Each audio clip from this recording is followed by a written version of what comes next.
Betapa banyak orang berpuasa, tapi hanya sekedar menahan haus dan lapar.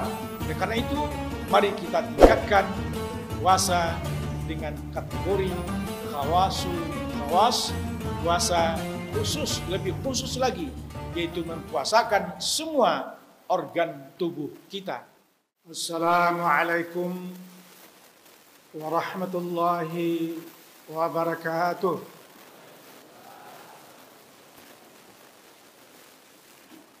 Alhamdulillah alladzi farada as-siyama ala ibadihi al-mu'minin wa ja'alaha ruknan min arkani hadzal din.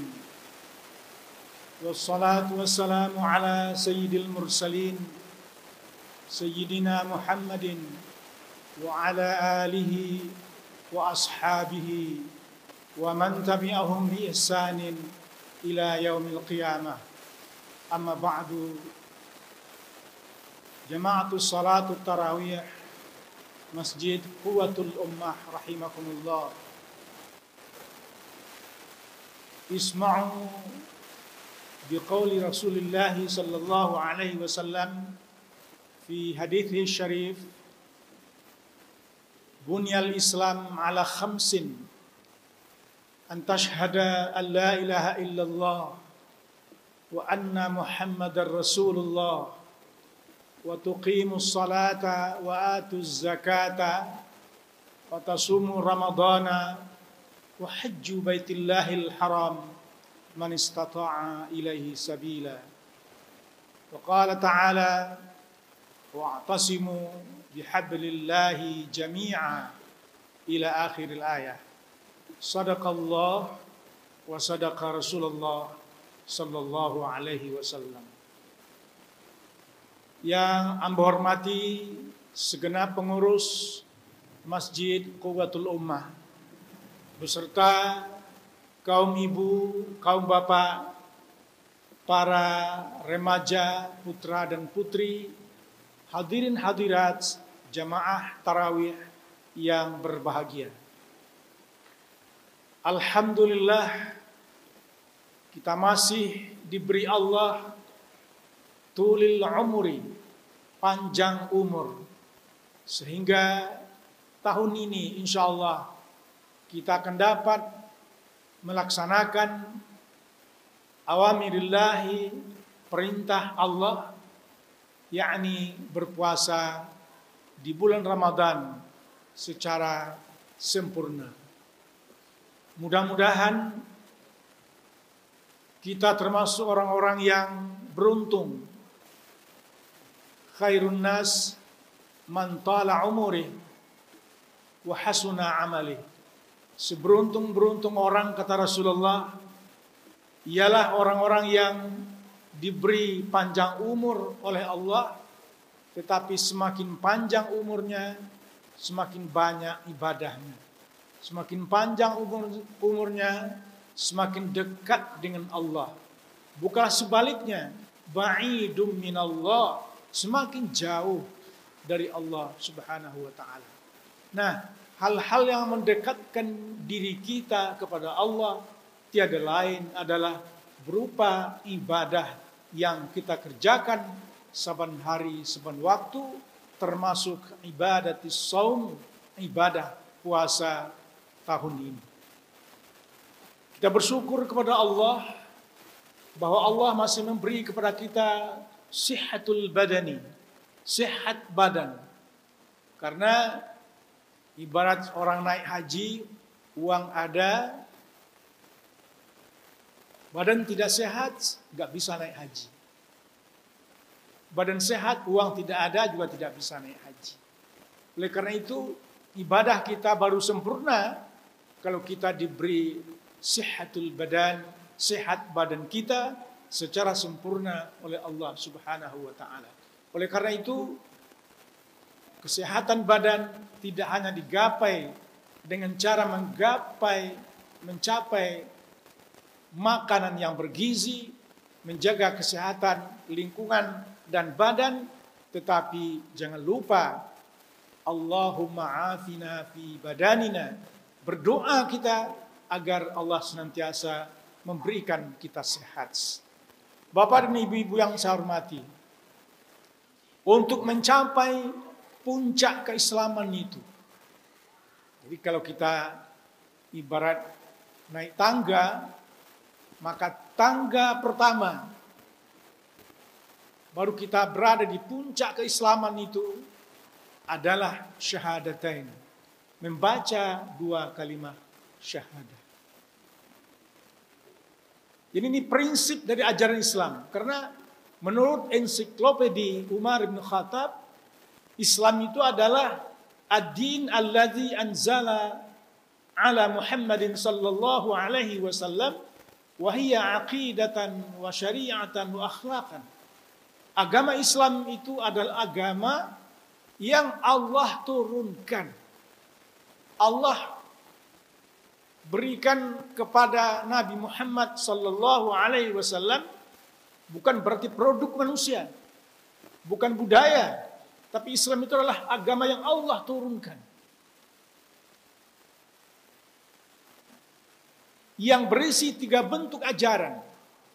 Pertama adalah ajaran akidah, bagaimana umat Islam terjauh keyakinannya dari syirik, terjauh keyakinan dari fasik, dari munafik. Nah, umat Islam haruslah mewahidkan Allah, mengesahkan Allah. Inilah peran asyhadu an la ilaha illallah. Jadi jangan kita gamang, jangan kita cemas, jangan kita takut. Innallaha ma'ana. Allah akan senantiasa bersama kita. Sebagai contoh, Ramadan tahun ini diawali dengan kepiluan kita bersama, di mana beberapa daerah dilanda banjir besar, banjir bandang besar, dan itu mendapat korban yang banyak, harta benda yang luluh lantak. Tetapi satu sisi Ramadan datang membawa kerinduan kita bersama. Karena di Ramadan inilah sebagai puncak daripada keislaman kita yang keempat, watasumu Ramadan, berpuasa di bulan Ramadan adalah bulan-bulan yang dikelilingi oleh maghfiratun minallah. Bulan-bulan yang dikelilingi oleh rahmatun minallah, kasih sayang Allah. Bulan-bulan yang dikelilingi oleh itsqum minan nar, terbebas kita dari api neraka. Kembali kita kepada puncak pertama, awal pertama, tangga pertama, 2 kalimat syahadah, terus menanjak ke tangga kedua, menegakkan salat. Menegakkan salat. Tangga ketiga adalah membayarkan zakat, baru kita bisa tiba di tangga keempat, yakni watasumu Ramadan, berpuasa di bulan Ramadan. Betapa banyak para dai, para ustadz, para buya telah membahas beberapa aspek dari ibadah Ramadan ini. Maka pada kesempatan yang terbatas ini, marilah kita sedikit menyampaikan beberapa keutamaan-keutamaan yang Allah berikan kepada kita sebagai umat yang mengerjakan ibadah puasa. La tu'tihinna ila umamin min qab. Keutamaan itu tidak pernah saya berikan, kata Allah, kepada umat-umat sebelum kamu. Maka pada kesempatan yang terbatas ini, marilah kita mencoba mengulang-ulang, kaji kembali beberapa tentang keutamaan yang Allah berikan kepada kita bersama. Yang pertama, khulufun famusaim atyabun min rihil miski. Itu matan hadisnya begitu. Khuluf artinya bau mulut orang yang berpuasa. Jadi secara alami, karena kita sudah mulai menahan haus dan lapar sejak terbit fajar ila ghurubis syamsi, sampai terbenam matahari, itu secara biologis terjadi perubahan-perubahan di lambung kita. Dan itu membuat mulut kita kurang enak baunya. Tetapi bau mulut orang-orang yang berpuasa, dalam kajian hadis, atyabun min rihil miski, lebih harum menurut pandangan Allah dari parfum misik, parfum yang termahal. Bahkan itu bisa parfum yang bagian dari surga. Kenapa hadis Rasulullah mengatakan seperti ini? Ada dua pembanding buat kita. Pertama ialah para syuhada yang mati di Gaza misalnya, di mana juga memilukan peristiwa di sana. Kalau kita senang, tenang, sejuk mengerjakan Ramadan, mengawali Ramadan, tapi mereka di sana diamuk perperangan, maka darah-darah para syuhada itu baunya sangat harum sekali. Itu semua tayangan televisi fakta mengatakan seperti itu. Padahal darah itu baunya amis, tapi ini harum sekali. Ini pertama. Yang kedua, kalau kita naik haji mulai dari tanggal 8 Zulhijjah, 9 Zulhijjah sampai 10 Zulhijjah, itu ada 3 hari 3 malam jamaah haji berpakaian ihram. Laki-laki tidak boleh pakai kolor, pakaian hanya ihram. Dilarang memakai harum-haruman, mencabut bulu di badan, mencabut kayu-kayu yang ada di bumi Mekah. Tidak boleh saling berbantah, tidak boleh saling bertengkar, dan larang-larang lainnya. Nah, selama 3 hari 3 malam itu mereka tidak mandi-mandi. Betapa banyak debu yang hinggap di pakaian ihramnya. Tetapi justru bau itulah, debu itulah yang paling disayangi oleh Allah Subhanahu wa ta'ala. Begitu juga halnya bau mulut orang berpuasa, atyabun min rihil miski, lebih harum dari minyak harum misik. Kalau begitu, apakah tidak boleh kita membersihkan mulut dan gigi selama kita berada dalam puasa? Boleh. Dalam kajian fikih, kita boleh membersihkan mulut kita. Bahkan kata Rasulullah dalam hadisnya, laula an asyukka ala ummati la amartahum bisiwaki 'inda kulli wudu. Andai kata tidak memberatkan kepada umatku, sungguh saya perintah dia membersihkan giginya setiap kali berwudu. Jadi betapa luasnya pandangan Rasulullah. Kalau diwajibkan misalnya membersihkan gigi setiap kali berwudu, ini akan menghendaki dana yang banyak. Kalau biasanya tapal gigi habis seminggu oleh kita, tapi kalau seperti itu bisa 3 hari tapal giginya sudah habis, belanja lagi. Begini pandangan Rasulullah. Jadi boleh selama berpuasa, boleh membersihkan gigi kita qabla zawali syamsi, sebelum tergelincir matahari. Tapi kalau sudah tergelincir matahari, kita tidak boleh melakukan hal itu lagi.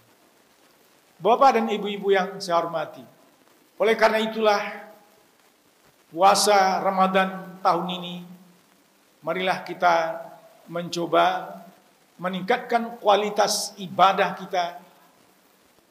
Di samping jumlahnya, bilangannya, tapi kualitas ibadah harus kita tingkatkan juga, seperti menahan pikiran-pikiran dari yang membatalkan puasa, menahan pandangan-pandangan yang negatif, menahan ucapan-ucapan yang sia-sia, pendengaran-pendengaran yang bukan-bukan, jamuan-jamuan tangan yang bukan-bukan, memelihara kemaluan kita, kelamin kita, memelihara perut kita, memelihara dua kaki kita, dan kita harus lakukan selama Ramadan ini yang disebut oleh kajian orang-orang sufi adalah tahalliyatun. Tahalliyatun artinya mengurai.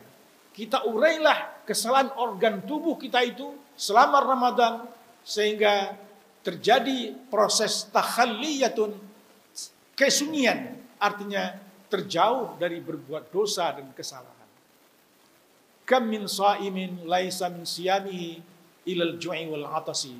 Betapa banyak orang berpuasa tapi hanya sekedar menahan haus dan lapar. Oleh karena itu, mari kita tingkatkan puasa dengan kategori khawasul khawas, puasa khusus, lebih khusus lagi, yaitu mempuasakan semua organ tubuh kita. Inilah keutamaan pertama Ramadan tahun ini. Allah berikan, Allah pandang bau mulut kita sangat harum dibanding parfum-parfum yang lain. Yang kedua, yaghfirullahu lahumul malaikah. Para malaikat-malaikat Allah yang secara ilmu tauhid hanya 10 orang yang kita pelajari, tapi malaikat-malaikat Allah itu banyak sekali. Banyak sekali. Karena apa? Karena kalau kita luruskan Ka'bah yang ada di Mekah sekarang, vertikal ke atas, itu di atas itu ada namanya Baitul Ma'mur, ada Arash, ada Luh, ada Kalam, ada Luhul Mahfuz. Ya, di alam-alam itu semuanya para malaikat lagi tawaf di keliling Baitul Ma'mur. Jadi jumlah malaikat itu banyak sekali. Tapi yang kita pelajari oleh anak-anak kita ada 10. Malaikat Jibril, Mikael, Israel, Malik, Ridwan, Ratib, Atik. Nah, semuanya yad'ullah. Mereka berdoa kepada Allah. Allahumma gfir lis-saimina was-saimat. Ya Allah, Engkau ampunilah dosa dan kesalahan para orang yang berpuasa. Laki-laki yang berpuasa, perempuan yang berpuasa, yang memelihara puasanya, memelihara salatnya, didoakan oleh para malaikat-malaikat Allah. Malaikat Allah tentu doanya sangat ijabah sekali. Karena malaikat tidak pernah ya'sullah, tidak pernah durhaka kepada Allah. Malaikat yaf'alu ma amarahum. Dia selalu melakukan apa yang diperintah oleh Allah Subhanahu wa ta'ala. Bapak dan ibu-ibu yang saya hormati, inilah keutamaan yang kedua, bahwa kita mendapatkan hibah ampunan dari Allah lewat doa-doa yang dipanjatkan oleh para malaikat-malaikat Allah. Di samping doa-doa kita sendiri juga mustajab selama bulan Ramadan ini. Yang ketiga,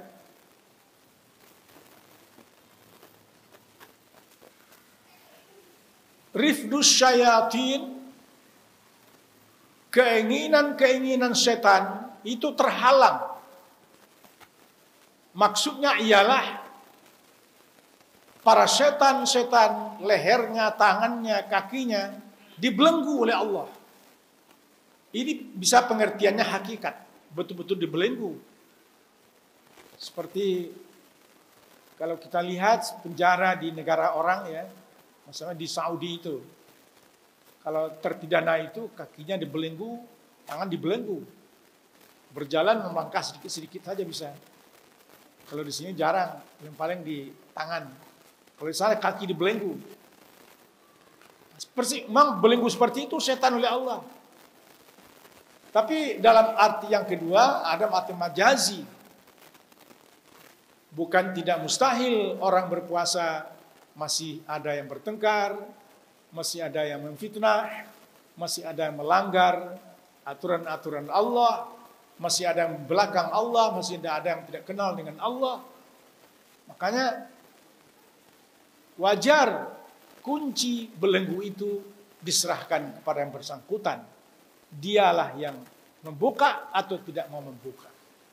Inilah keutamaan yang ketiga. Lalu yang terakhir, keutamaan terakhir ialah Allah Subhanahu wa taala memberikan kepada kita dua kegembiraan. Pertama, indal fitri, kita gembira ketika kita menyantap perbukaan bersama.